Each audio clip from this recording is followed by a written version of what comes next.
So we're gonna do a little bit of an intervention. No, I'm kidding. This is a podcast, an episode, a bit different because we have Kalina in person. Oh, hello. Hi. I am here, right next to Maya. And normally I do this via Zoom, so it's a bit different for me to have it in person. But we will try this. It's good to be here with you. Welcome to the podcast. Thank you for the invitation. I'm excited to talk a bit about, I have no idea what, but let's talk about it. I'm open. We're gonna talk about you. We're gonna talk about your Great. life, and yeah, just see how it goes. I did a little bit of an introduction of who you are, so people know that you're actually my sister. Oh, great. You're the middle sister. There's another sister, but you're the middle one. And I'm just gonna start with some icebreakers because we're gonna go dive into your story soon. So we're just gonna start with some icebreakers. You can just answer whatever comes into your mind. Okay, that's a bit dangerous, but I'll try. Okay. We'll see what comes out of it. First of all, it's really easy. The first question, so people can place you in the world map. Where are we currently located? In São Paulo, Brazil. At our parents' dining table. Because we're both nomads, but we're gonna come into Yeah. that eventually. What's your favorite morning routine? I like waking up early, actually. Seeing the sunrise is always a good thing when I'm close to nature, which is more often right now because I'm a nomad. I like to do an early exercise, also different kinds of movements, could be swimming, could be running, could be some weights, and then I do a bit of a meditation afterwards, and then I have a nice easy breakfast where I have my kind of morning routine and time for myself. I like calm and slow mornings before I start working. Sounds perfect. Sounds like my favorite morning routines as well. What will one always find in your fridge if you had one? Because you currently don't have one. Currently, my fridge lies or lives inside a storage room, and I don't have a fridge. But usually, something you will always find are fresh fruits and vegetables and eggs. That's always a must in my fridge. Cool. If you could choose a superpower, what would it be? Teletransportation. Where would you teletransport now? Right now, I'm happy to be here at this moment on this talk. But maybe when we finish, I could go to Africa or Asia or a nice beach. It's kind of rainy and cold outside. You just said just like blink anywhere in the world, pretty much. Pretty much. That's the beauty about teletransportation. You just like do and then you go.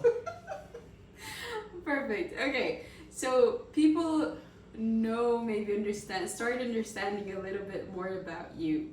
If I would be meeting you for the first time, how would you describe yourself? I'm an artist. I live from my art, and I also that's hard in English because I'm usually really used to do this speech in Portuguese, and right now my brain is like, fuck, how do you see these words in English? Well, but it's okay. a good training because if you're gonna transport to Africa or to Asia, you should have to train that. Yeah, I gotta have that on my mind. Okay, let's start again. So I'm a plural artist. I like many expressions of art, and I live from that. So I sell my art, I expose my art, and I always say that my identity is my function somehow. So it's all about who I am, what I express, and how I see the world, and I express that in different forms of art. But also I have a podcast, and I call myself a provocateur maybe, or something in that line of the self-knowledge, and that's something that is always connected to what I express in voice, and in podcasts or videos or talks, or in my art. Okay, does that sound good? Yeah, Okay. It sounded good, but we're gonna come back to all of that soon.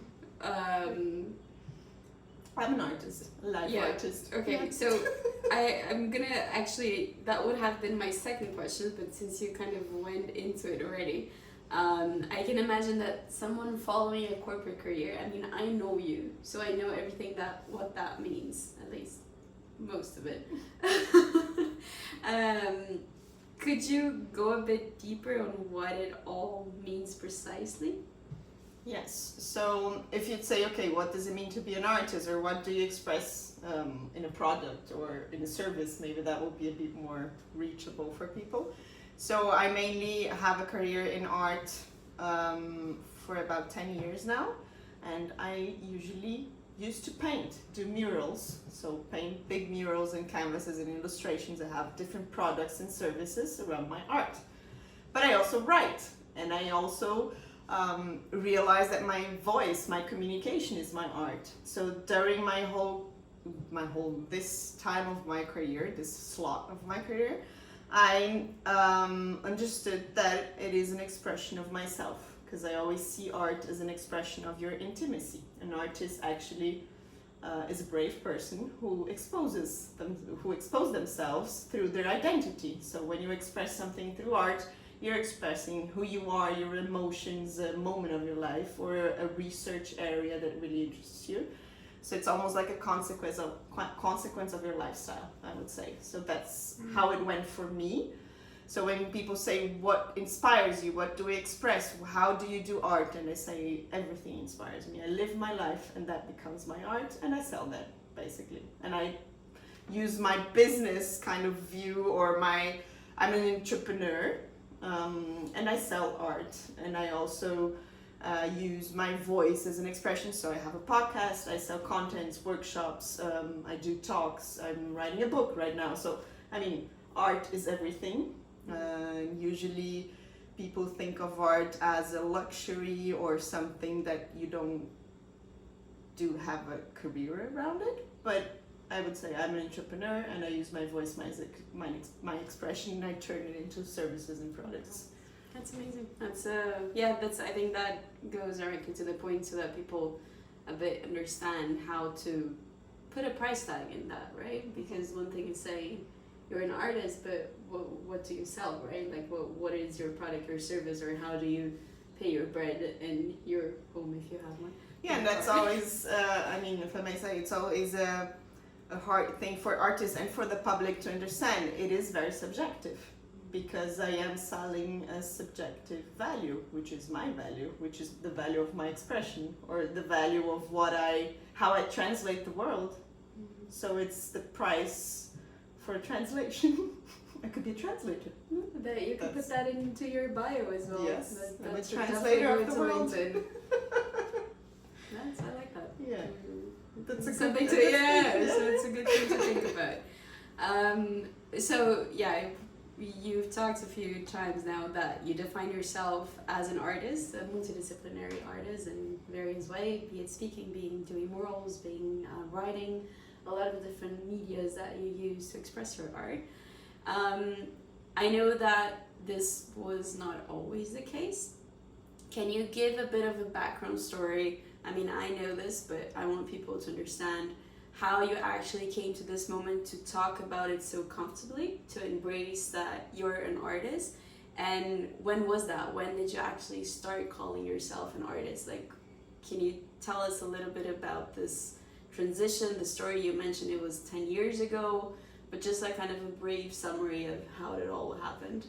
I think that's a good definition. I mean, I was born an artist, and I believe that everyone is actually an artist. If you see art as an expression, or your capabilities or your talents, or something that you're really good at, that could be your art. So actually, now when I look back, I'd say I was born an artist. I just didn't know that, or I forgot, or I had to learn how to be an artist again. Because I think as children, we are all creative. We always have something to express, and we have that in a very pure and unique way.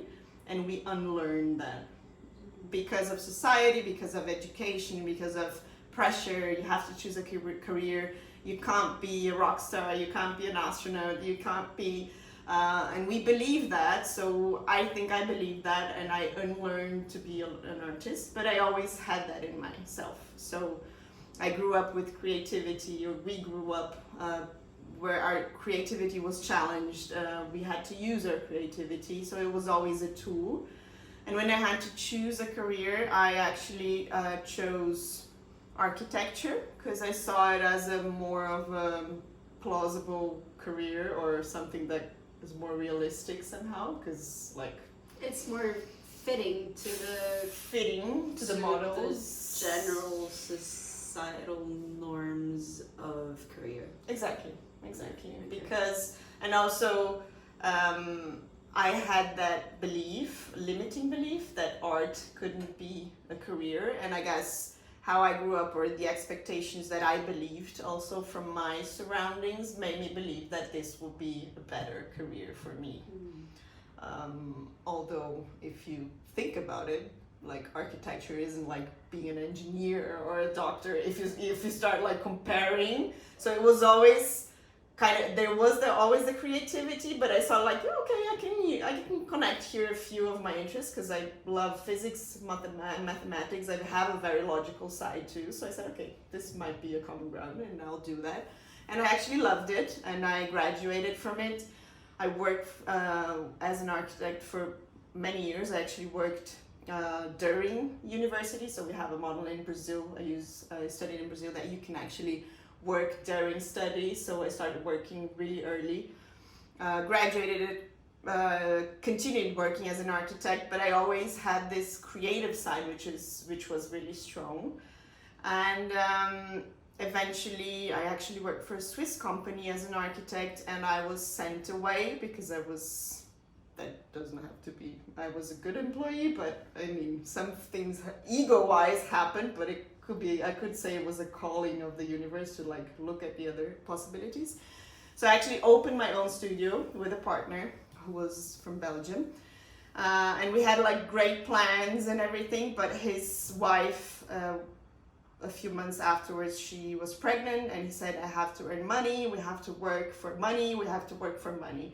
So we started working for big offices, architecture studios for the money.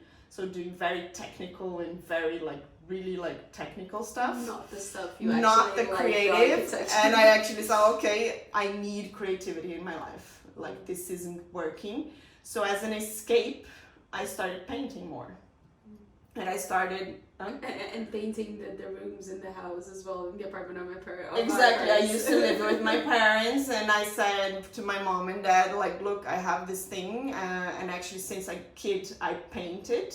It was kind of my therapy. When I used to fight with Maya or with my sister, the other sister, with my parents, I would lock myself in my room and I would paint. This was a way of expressing my emotions. I couldn't put them in words, so I put them in painting.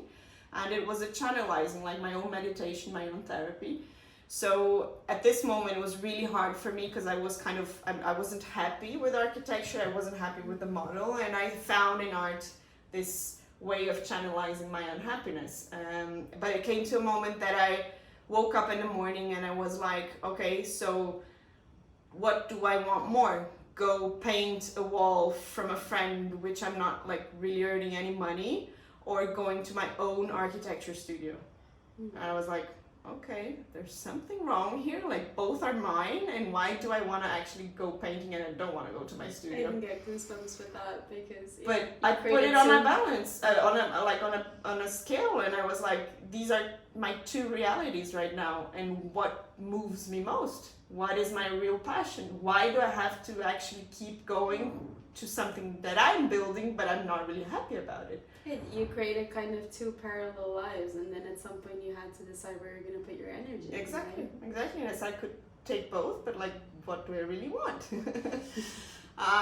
And it was a joke with that. Yeah, there's a joke with that. Like, what do you really want? There's like a few movies that talk about that, and I actually did this questioning to myself, and I talk about it very calmly now, but it was actually a very stressful time, very emotional.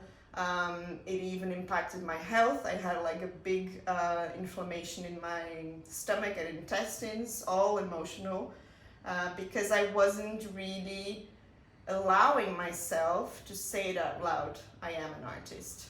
So that was kind of also start to work on my self-knowledge, because I said, if I want to be an artist, I have to build up my security, I have to know who I am, I need to get to know my own creative process. I So Yeah, because you're gonna, I mean, you have to start selling yourself. Right? exactly. And I saw myself on that point as an entrepreneur. I was already on my architecture studio, but this was much more personal. So if I'm selling an art piece, what does it mean? Where does it come from? What is its value? Like, and I also saw that I would have to build a brand for myself. Like, I am a personal brand. So who am I as an artist? And then comes the question. You look at yourself in the mirror and who am I and what am I doing with my life?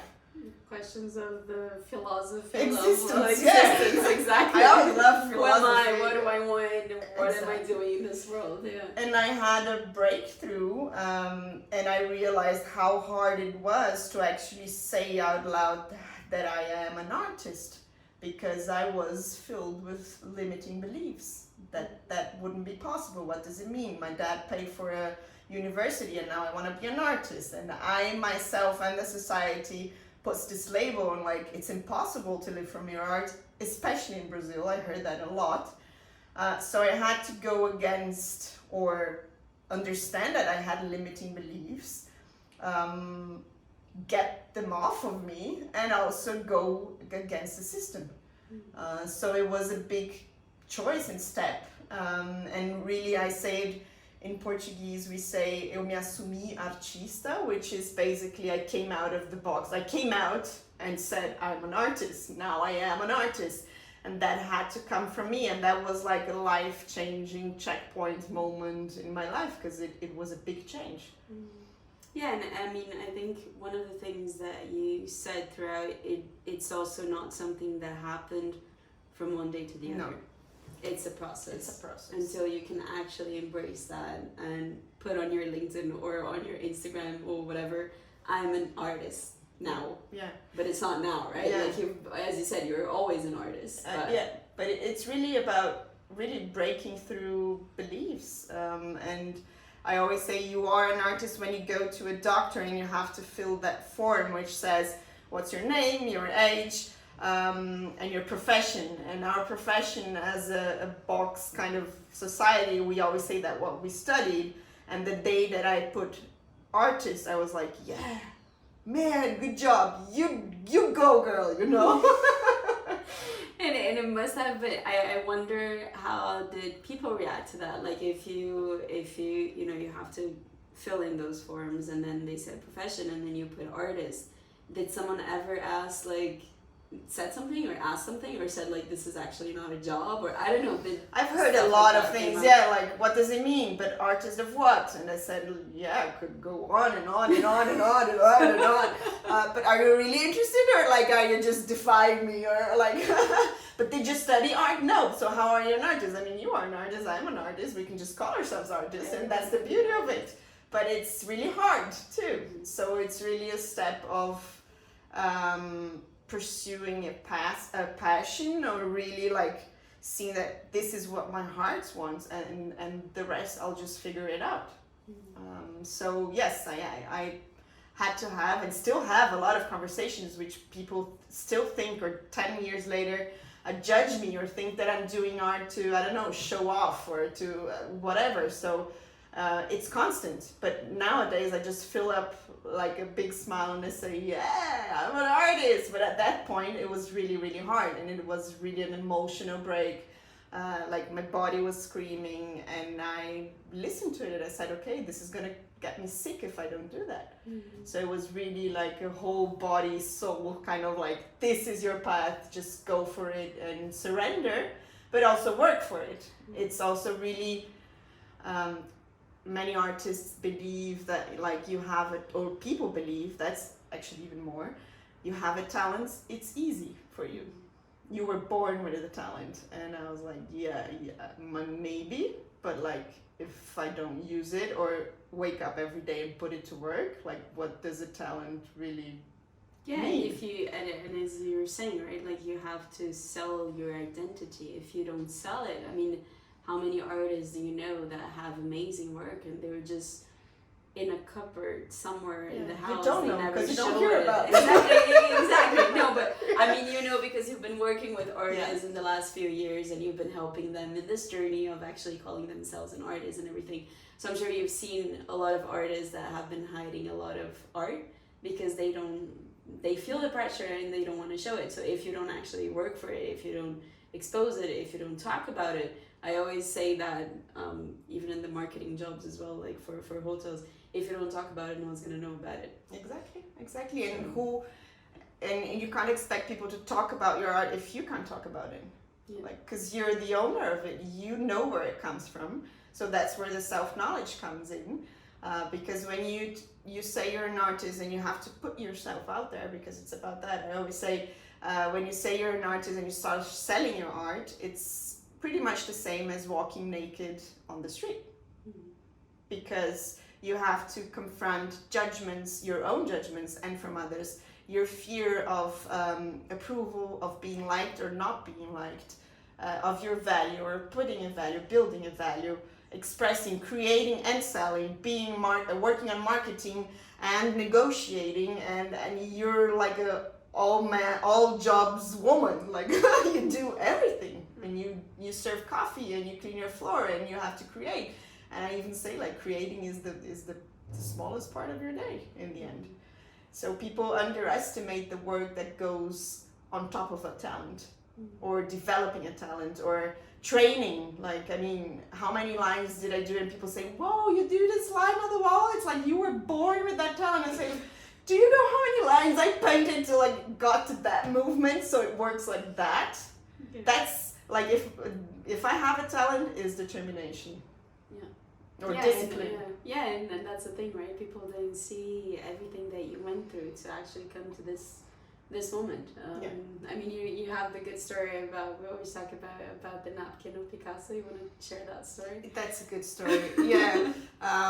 Well, so I don't know all the details of the story, and there are many ways of telling this story, but basically it's Picasso is, you know Picasso, right? So Picasso, yes, the artist, you've heard about him. He did a good marketing as alive or dead, or I don't know. Was he famous while he was alive? Not so much, and he actually struggled a lot. That's also another topic. A lot of artists just get known after their death, which is a bit sad. That doesn't have to me. No, you're maybe famous. Maybe you'll profit from it. Maybe you'll profit. The family usually profits from it. No, she's already just like a PS. She's already quite famous in Brazil. She has a strong name around here, so she's definitely not a failure while living. She's definitely a success while living. Work on it. But anyway, Picasso was sitting on a coffee place, and he was just like drawing on a napkin, because we do that. Artists don't rest. We don't have vacation. We're always creating. So you're like having a coffee and you're like doing just some lines on a napkin. And there was a woman in the coffee place, and she spotted and she recognized Picasso, and she was like, "Whoa, that's Picasso." So he was like, he left the coffee place, he put the napkin into his pocket, and he left the coffee place, and the woman went after him. So she stopped him on the street and says, "Hey Picasso, I'm a huge fan," pretty much something like that at the time. "I saw you painting on a napkin. Can I have the napkin?" And he was like, "Oh, this napkin? Yes, this napkin. I would really like to keep it because I'm a huge fan." And he looked at the napkin and said, "Okay, it's $1 million." And the woman said, "But what? $1 million? Are you crazy? You just did that like in 5 seconds sitting on a coffee shop. I saw that." And he was like, "Yeah, that's not just 5 seconds. That's like 30 years of a career. So for me to do that, that's $1 million. Do you want it or not?" It's so interesting. It goes back to what you said about the subjective, right? And it's also why, I mean, maybe going a bit off track, but it just came into my mind that might be an interesting input for other artists or creatives, that putting the value, a lot of people still put the value on the hours worked, but that's what you said, right? Like you can't count, you have one person that has 30 years of experience and can do the job in 2 minutes, and someone that doesn't but does the job for 5 hours, and the person that does it for 5 hours will earn more than the person that does 5 minutes. Like that's completely insane. Yeah, I was always like, in architecture, when you're starting, they usually pay you like that, and I was always really pissed about it. I always confronted my bosses, and I was like, the job, I'm really focused, I'm doing things in like half an hour while they're like just strolling with time, playing with times, and they're doing it in 4 hours and getting paid more, but I'm working more. So like, really, where's the productivity here? So that's exactly what happens. And I mean, people just see it from the outside. Like you said, they don't see the work that is being done besides a painting on a wall in a museum. There's a history, there's a human being behind it. There's a human being afraid of being judged. There's an insecure human being. There's a human being being really brave and putting himself out there, pursuing a passion inside a society where that is still not something really valued or not considered a career. And when you say artist, people still laugh at you. So, but you're the first. And I always say, like, I tell a story that I think also illustrates that very well. People say art is a luxury, right? Not everyone can buy art. It's a very elite kind of thing when you talk about paintings or stuff like that. But if you say we're surrounded by art all the time, and art touches us and it gets us emotional and it gives us eureka moments, and it's a part of our daily life. And I say it's a luxury until you have a heart broken, and then you listen to music, and this music is like your lifesaver because you have a heartbreak. And I say, is art really a luxury? Isn't it for all, or doesn't it save you or touches you all the time? So it's taken for granted, right? Exactly. And also this certain nation of what is actually art. Like, some people might see art only as you said, a painting in the Louvre or something like that.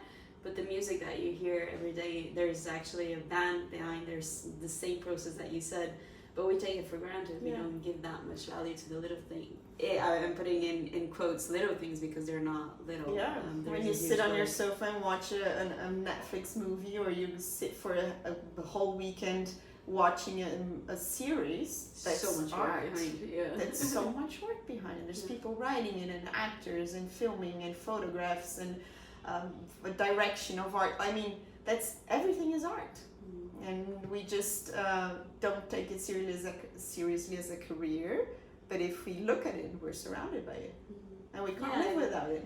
Yeah, and I think that people that can actually live from it is what you said, are the people that are willing to go through the hustle, I'm going to call it now, and position themselves and actually put a price tag to that, which is really hard because a lot of people don't see the value of it. Exactly. But the people that there are also a lot of people that put value in it. So exactly, it's about perspectives. Where are you putting your energy or your fears? Like, are you afraid of people not liking it? But then when you hide yourself, you're not giving the possibility for people to like you. So because you're not even showing yourself. There's the fear of being rejected. And you can change a day, and you can touch people through your art in a way that there's hardly something that has the same power. Yeah, and some people will relate to it, and some people might not, but that's with everything. Right? Exactly. Like, some people like spinach, and some like broccoli. It's like, you can't have it all. Some don't like any of them. Exactly. So there's people and people, but we're like 8 billion people. Someone will like your art. Someone will not necessarily connect. Yeah, and it's also not only about the art, but the artist behind it. So that's about the story. Who's the person? What's the emotion behind it? And then that's like this exchange where the person that looks at the art or buys the art or consumes the art and the artist, they communicate beyond the art itself. So I always say, like, that's why I say my art is a consequence of who I am and the way I see life. So it's just a byproduct almost of how I translate the world. I think that's a good kind of trigger for the next question. You've mentioned already before that, creativity is there all the time, and that actually your life is your job. How do you see the term work-life balance? How does that have an influence in your routine, in your day? Because I mean, as I can imagine that people having a 9-to-5 Monday to Friday job, it's hard to know how is it to live as an artist. Like, what does that mean? And is there even a work-life balance, or does that not even exist? It's just different. I say my work is my life and my life is my work, really. So the normative way of thinking of like this separation of what is a personal life and what is a job doesn't apply to me. And in that way, I had to learn also that a moment of silence, of contemplation, of self-care is as much as work as hustling.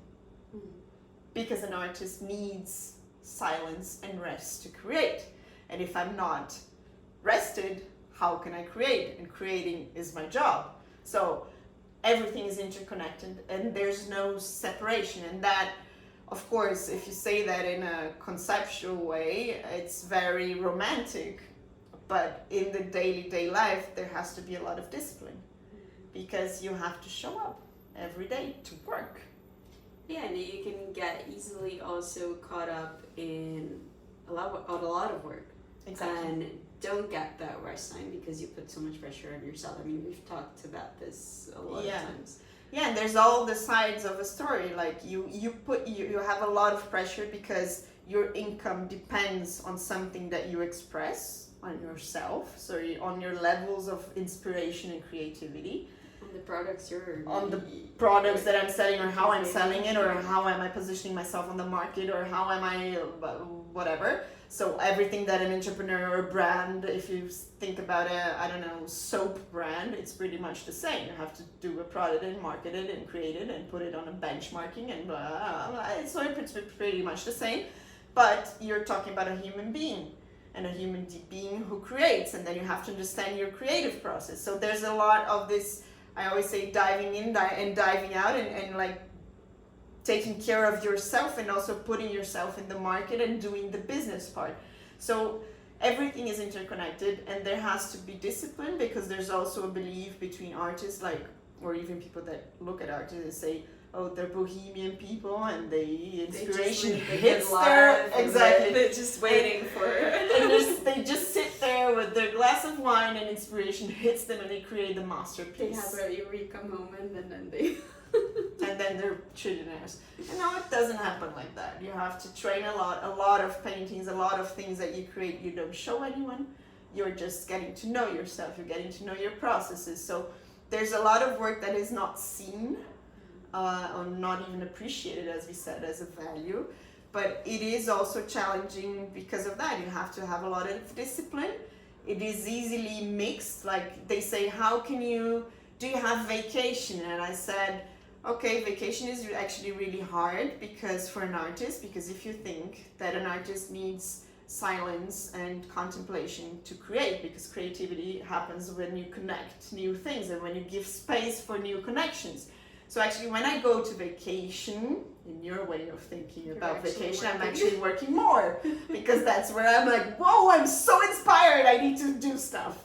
And there's time for doing stuff and I'm like, oh my God, and that's where I work most. So it's really, you just break all the normative concepts of like, what is work, what is life, what is work, what is life, what is a Monday, what is a Sunday, what is a Wednesday, what is a holiday. Today is a holiday, we're recording this and we're working and tomorrow I can rest. But there comes the discipline. And the discipline is something really hard for artists. But I think it's what saves me, or maybe it's part of my successful toolbox right now, is the discipline, creative discipline. Yeah, and also that understanding how your mind works, how your body works. I mean, we've talked about it also this week. Like, if you're tired and it's a Monday afternoon, it's okay that you just go and watch a movie. But you feel bad sometimes of doing that because it's a Monday afternoon and everyone is working and you're actually watching a movie. But that should be normalized, right? Because maybe, I mean, we also talk a lot about that. On a Sunday, we work much better. So why not working on a Sunday and resting on Monday? Exactly. So you just have to, I say, I live in a parallel universe, as most of people. But it's fine, and you just learn to navigate that. But also, one of the questions many artists ask me also is, and maybe that's relevant to bring into this conversation, is, okay, but how do you stop yourself from working? Or how do you develop your own projects, or not based only on clients or things like that, or even a rest time or sports time or eating well time? And I say, my moment of silence and contemplation is as important as a client or a due date. So it has a space in my calendar. Yeah. As a client has a calendar, my own time and my creative process or my experimentation time, because we have to experiment, we have to test. Creativity is an ongoing tool that you develop. So it's as shifting the important as mindset, right? Like shifting the mindset and seeing that as a priority, as you said, as a client, as an important meeting. I mean, your rest time is a meeting with yourself. exactly. Or doing a massage, or eating well, or having a time to cook for myself, or even exercising is also a way of channelizing things or opening. It's an active meditation kind of thing for me. So you start connecting and seeing this whole system, that you are a system, and everything that you do has a direct impact, yes, in your creativity and your income. Yeah. So you start The balancing better all you these feel, things. the more the income you have. Exactly. And then if we go into a spiritual side also that I do have, is like if you're vibrating high on your health, on your energy levels, that's when you create better, and that's when you attract things that are much better for you when you stay on your path of passion and like things just flowing. Yeah, it's super. I mean, some people might relate to this, but it's kind of that kind of the positive vortex, right? Like when you're positive, things start coming out. Like I always also use this example, when you're in a really good day, especially in Switzerland. In Brazil it's a bit different, but if you're in a really good day, everyone seems to be smiling to you. Exactly. And the whole world seems beautiful. When you're in a shitty mood, everything is shitty. Your Nothing bike works out. breaks. You Exactly. hit your knee on your bed, On your chair or whatever. Yeah, Whatever. exactly. So yeah. it's really about a perspective, a constant mindset, a constant reminder, and that's where self-knowledge is so important for an artist. So another good trigger for the next question. I mean, the last 6 months you've been going through a lot of changes, becoming a nomad. Welcome to the club, as you said at the beginning. You've been changing the focus of your art, and you also rebranded your podcast to call it Dive in Yourself. I mean, as you said, you told your story, and this clearly is not the first time that you've been through a massive change. But do you mind sharing a bit how this journey has been for you, like of diving within yourself? And I know this is something that hasn't been happening only in the last 6 months. It's a process of many years. But I feel like in the last 6 months, as you've renamed your podcast, it has been an even deeper dive into yourself. I think that's what I said when I did like this out of the box moment of I'm an artist, like yes, this is what I'm gonna do. There's a whole building and getting to know yourself. So I always understood that self-knowledge was important, but I'm a kind of a person who experiments a lot. So if you ask me what I did the last 10 years, I could write a book about it, probably. Maybe I should. Well, you are right. So yeah, actually more, I'm writing a book actually about these past 6 months, pretty much. But I think it comes to a point that when you start to dive into yourself, it's a lifelong process.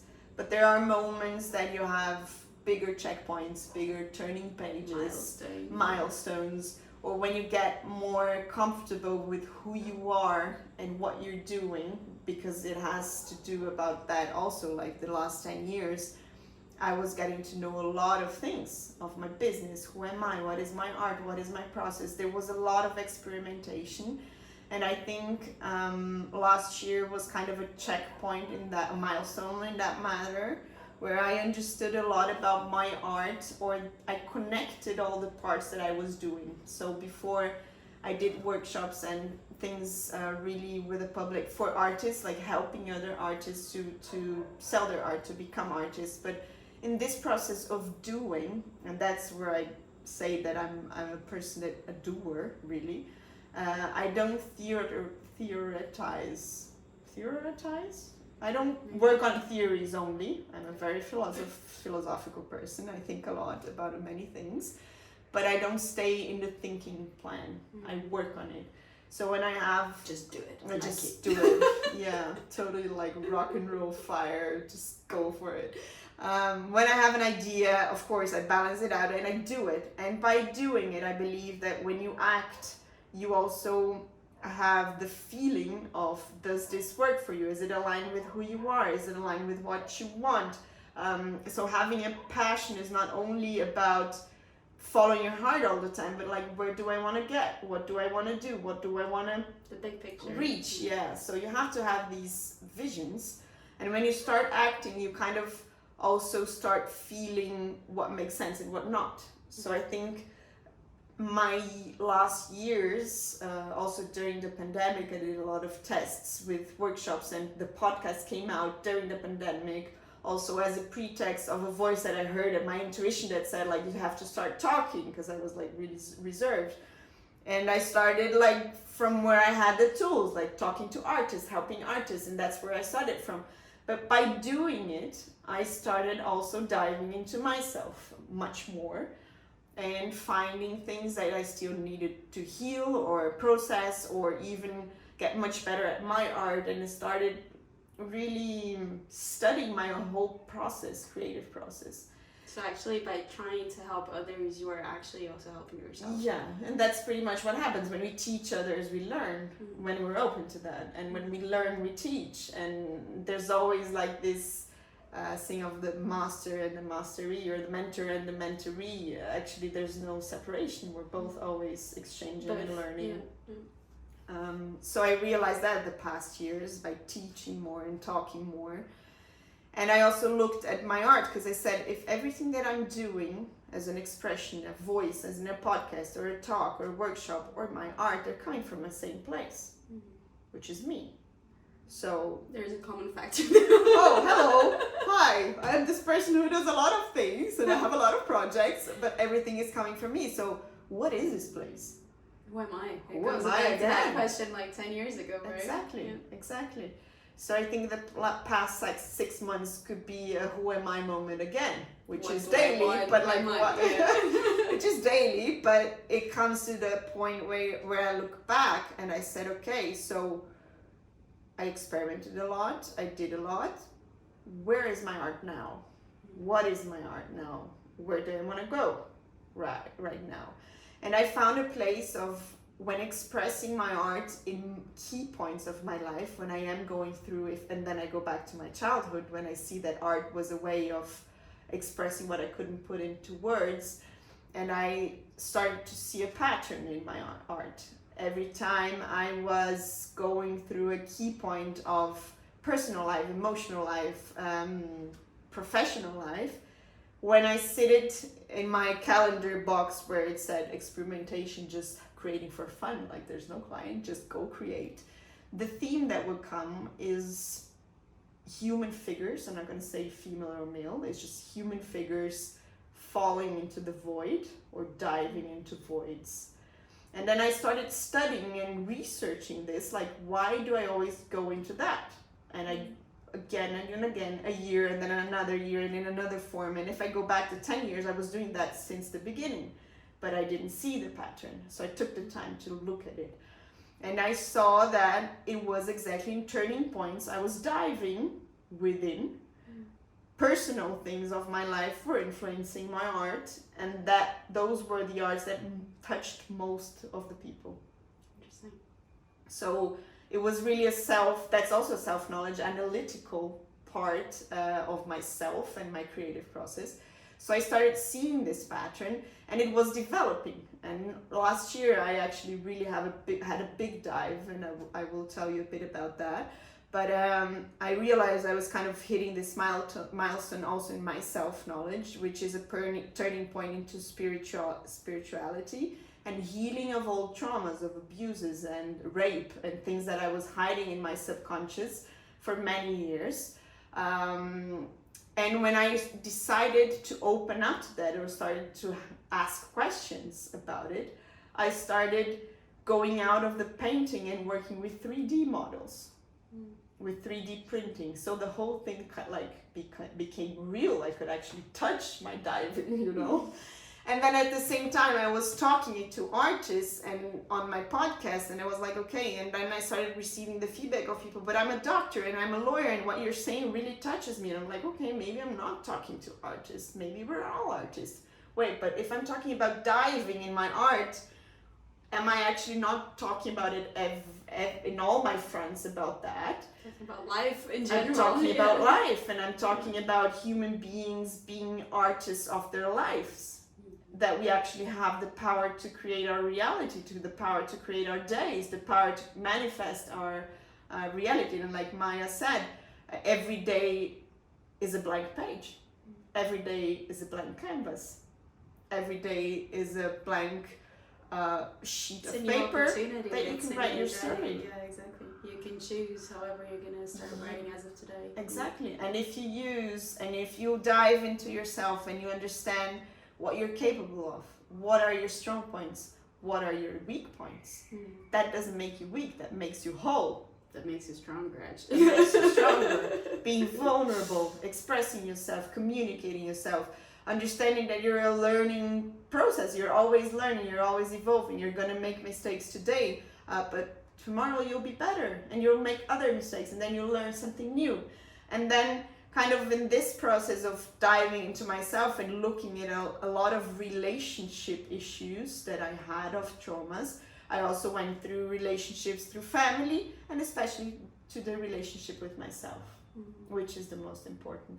And to the realization that diving into myself is where I actually find my own voice, my intuition, my expression, which is my art, like you have yours, you who are hearing that also. And that we have the power and maybe the responsibility of expressing that to the world. And then I go back to the beginning and I say, my identity is my function, my identity is my art, and so is yours. No, it's super. And I think it's also interesting the things that you said of you started doing something actually for your job, for your art, and I'll call it job, but it's not really your work. I'll call it work. You started doing for your work, but then actually this product of your work actually started taking an effect on you to actually start healing your personal issues, which in turn also makes your work even better. Because so it's interesting, this interlink, and I also, something that came into my mind, we recently watched together The Conductor, and where they say exactly that, like art needs emotion.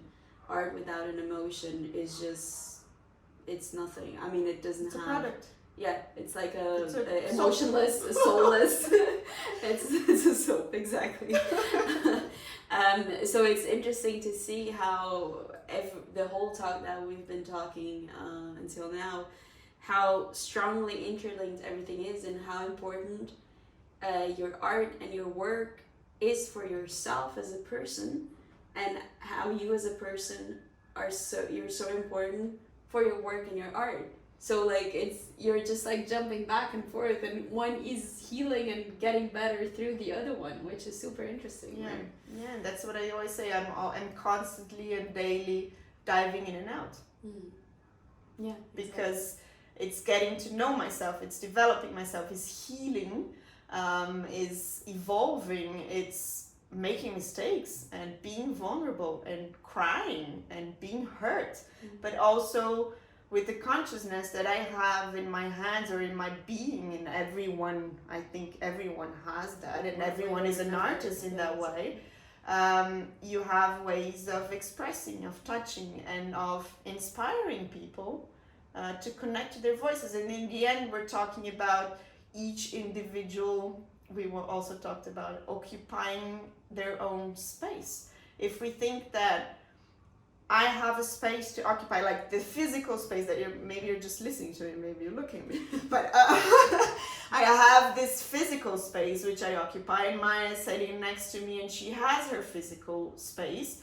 And even when we are not in this, if we die, if I leave this world, nobody will get to occupy this space which I am right now. So if I see it like that, and I see this occupying of this space as my art, You have your art, you have your space, and we can both multiply, like add up and multiply and be more if each one of us occupies its space. And if we don't do that, we're actually underusing our space. And if we try to pop the other bubbles, we're also not occupying our space. We're trying to occupy someone else's space. Someone else's space. Invade. And when I learned that about myself, I said, okay, there's no competition. There's no comparison. So if I am my own work of art, and what I do, everything that I do has an impact in other spaces around me, I have a responsibility around it. And if I can teach or inspire people, and that's what I do through my podcast or talks or writings, if I can inspire other people to see themselves as these like beautiful, not perfect works of art, everyone Perfectly is imperfect. Perfectly imperfect works of art. It's so fucking special. I mean, come on. Be yourself. Exactly. Yeah, no, and it's I think it's what you said. Each person has their own backpack. You're never gonna have exactly the same story as anyone else, because, and it's also what we talk a lot. Me as a photographer, I always use that analogy, right? We have this scene here. If you put 10 photographers in here, we're gonna have 10 different perspectives, because each one sees it differently. So as you said, like each one has a different backpack, a different story. You can have two people with the same, that's for any kind of life work, whatever, two people having exactly the same, I'll use job title, but they're completely different. Yeah. Their way of talking to people, expressing, showing up or not showing up. If you're true to yourself. Unless you're not trying to be someone else. If you're trying to be someone, but even if you're trying to be someone else, you're not going to be someone else, because you don't have the knowledge that person have. You don't have the background that person has. But you're creating a void inside of yourself. Yeah. You're not occupying your space. Yeah. Exactly. You're trying to occupy someone else, and then you're leaving your space void as a void. Yeah, and then you're leaving that hole, and someone else is not profiting from it, because no there's one a is black hole. profiting. Yeah, exactly. So it becomes like this black hole walking around Lost the street. around. But yeah, I mean, and that's why I'm also, there's a thing between artists, which is the competition or the being afraid of teaching other artists or things like that. And that's something I also, collaborating, and something I also learned to kind of, doesn't exist in my reality right now, because even if I teach you everything that I know, everything, you're not me. And you're never gonna be. And that's not, it doesn't mean that I'm better than you. No, it's just I'm me and you're you. And that's great. Let's just be me and you. And Exactly. let's collaborate and do something cool. I don't know. Exactly. No, it's exactly that. Well, a lot of information to soak in. Just briefly, like, we talked a lot about how you came to this moment, your story, what has been happening a little bit in the last few months that you've been going again through this change. What are the next projects, or what's coming up next? Do you have an idea, or are you just kind of seeing what comes? My life is pretty intense, but Yeah. What? It's a difficult question knowing where you're now, but just kind of to give a bit of a future. We have a lot of a past and present view, let's put it that way, a little bit of a future view into the conversation. I think right now, if I say really present today, I'm really learning to occupy this space of mine, and I understood, as I said, that everything that I do comes from the same place, and it's always this analogy of the diving, right? So my art, my voice, and everything. So right now, the beginning of this year, I connected everything, and I saw the Matrix, right? Something like that. So I'm seeing the Matrix, and I'm still learning how to navigate it. It's a learning process. But I have in a pipeline, I would really love this year to grow the podcast even more. It's in Portuguese, so I'm sorry if you're not Portuguese speaking. maybe you can learn, so you can listen to me and to my and to my talks with Here other goes the people. motivation to learn Portuguese. Let's learn Portuguese. How is it called? That Duolingo. Go for Duolingo. Portuguese for dummies. Very easy. I would like to grow my podcast. I see myself giving more talks. I really dream of doing a TED talk or really inspiring people to get out of their comfort zones and really pursuing who they are and their passions and really living that art. Occupying their space. So I have this big motivation right now, and that comes through all my expressions of art. So I also, 10 years ago, I said, okay, I'm an artist. Now I'm a plural artist. I'm writing, I'm speaking, I'm expressing, I'm putting myself out there as a human being also. And not, I think, a long time I also kind of hid behind my work. I used art as this wall, hi, this is my art and I'm an artist behind it, hi, it really kind of, and now I'm putting myself as the work of art, really. So I think there's a lot of projects and on my pipeline, growing the podcast, doing more talks, inspiring people, provoking people, really, using communication. I developed my communication skills in the past years too, and I would really like to finish writing my book. So if you're looking for a speaker, hello. you know where to go. I speak Portuguese, English, German, French. a bit of French, but doing a talk in French French can be complicated. I need to train a bit, but it's not impossible. I can do that.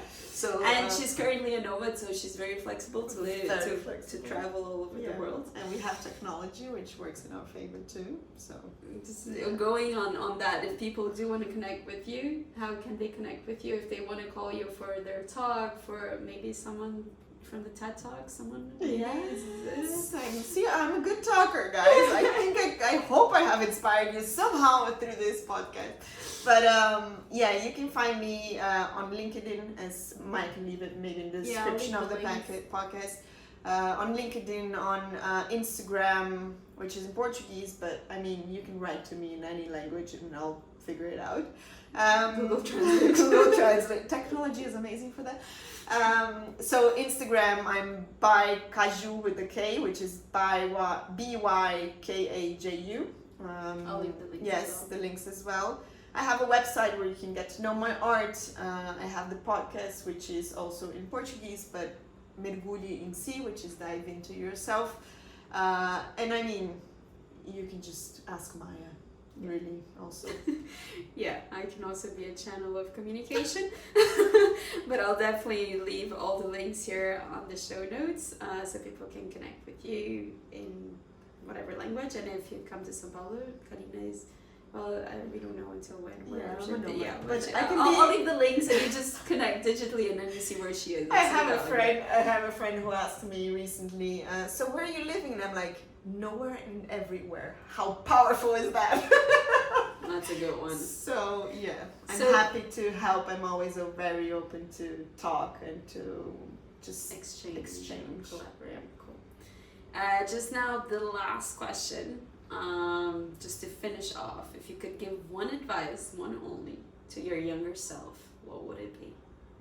It could be the one 10 years ago, it could be the one 20 years ago, it could be to a baby you, it could be 2 months ago, anything. It could be any version of you. I would say 2 things. I said one, but okay, you can go for But they're combined. I mean, trust yourself. Trust your gut. Trust your heart. Your heart has all the answers. And just turn this beautiful fuck whatever people think. Trust yourself. Go with your voice. Cool. You heard Kalina. That was the end of it. Fuck everything and trust yourself. That was the conclusion of this. How long was it? Maybe 1 hour or 1 hour talk. So thank you. I'll put all her links in the show notes if you want to give a last message to the public. Trust yourself. And fuck the world. Okay, thank you. Be this constant, what I said, these days. What? Be the light. Be your constant Be light. your constant line, and really just don't be afraid of occupying your space, I would say. And by that I also say thank you, Maya, for this space, to let me occupy this space tonight, or wherever you're listening to this. You can also tell Maya or me where you are listening to this podcast. And thank you so much for inviting me. The last phrase, how was it? Find your lane, Swim your race. swim your race. Okay, cool. Thank you. See you around. See you around.